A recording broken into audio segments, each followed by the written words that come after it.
another exciting letter for you today, so let's get to it. This one comes to us from April. Let's see what she has to say.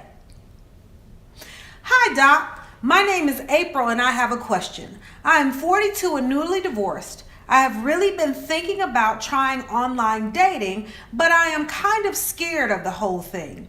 I know a lot of people do it, but I met my husband 15 years ago, the old-fashioned way, at the gas station. So the thought of meeting someone in cyberspace is a bit crazy to me. What do you think? Is it safe?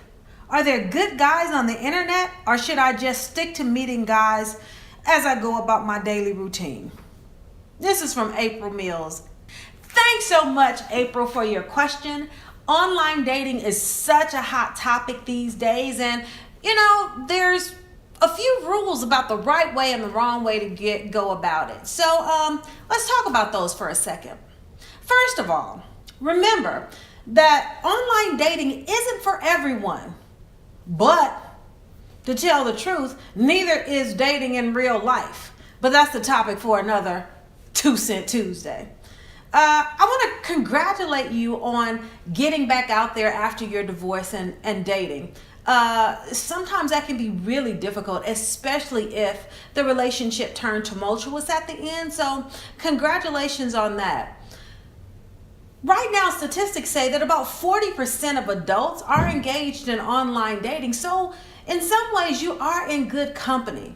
The first thing that I would ask you as you think about online dating or any kind of dating is, have you reflected on what happened in your past relationship? Remember that relationships are co-created, and if you only think about what your partner did wrong, you have no way of gaining insight into your patterns and behaviors of attachment and relationship. So that's really, really important. Now, your question, is it safe? Well, coming into contact with strangers is always dangerous, but there are a few things that you can do to protect yourself. First of all, remember to do your homework. All online dating sites are not created equally, so you want to be aware of what sites you're going on to, who they generally attract, and if they have the caliber of person that you're looking to get into a relationship with. So do your homework. Secondly, protect your personal information. I always suggest using a screen name. Now, don't lie about your name, but use a clever screen name so that people can't Google you and find out where you live or your address or any of that other information that might be floating around there in cyberspace.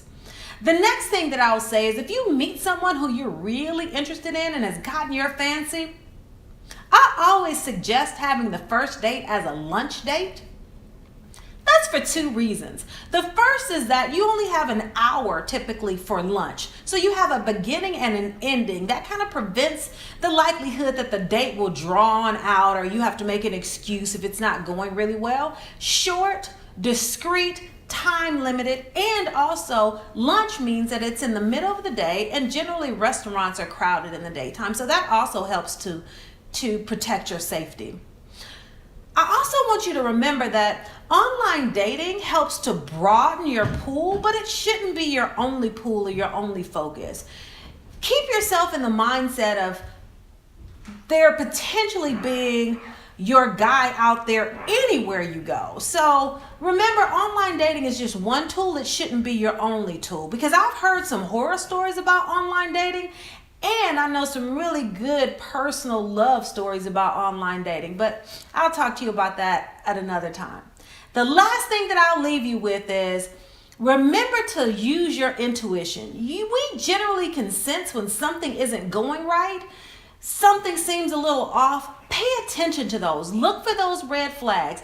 And if you have a history of having what I call a broken picker, like you're always picking the wrong dudes or winding up in bad situations so you can't really trust your intuition, find a good friend who's not afraid to tell you the truth and ask for their opinion. So never online date by yourself.